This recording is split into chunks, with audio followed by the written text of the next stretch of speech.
অনেকদিন ধরে ভাবছি সিদ্ধ সবজি খাবো। পাহাড়িদেরকে দেখেছি টাটকা টাটকা সবজি এনে সিদ্ধ করে খায়। আমার দেখে এত ইচ্ছে করতেছিল, মানে সিদ্ধ সবজি খাওয়ার জন্য আমার পরানটা যায় যায় অবস্থা। তো যাই হোক, এতদিন পর সুন্দর করে সবগুলো মিলাইতে পারছি। তারপরেও এখানে বেগুনটা আনতে পারিনি, এবং হচ্ছে গিয়ে ওরা যে বাঁশকুড়োল খায় সেটা আনতে পারিনি।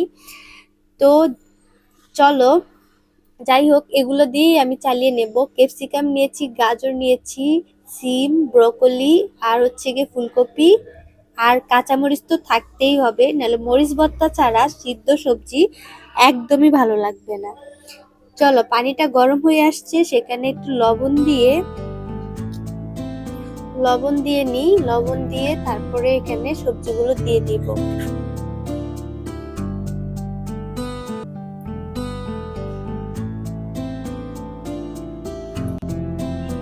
মরিচ এতগুলো দেব না, কারণ এখানে সবজি অনেক কম।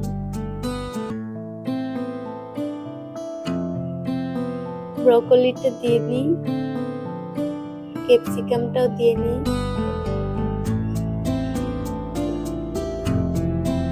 নাও, এখন আমরা ঢেকে দিয়ে এটা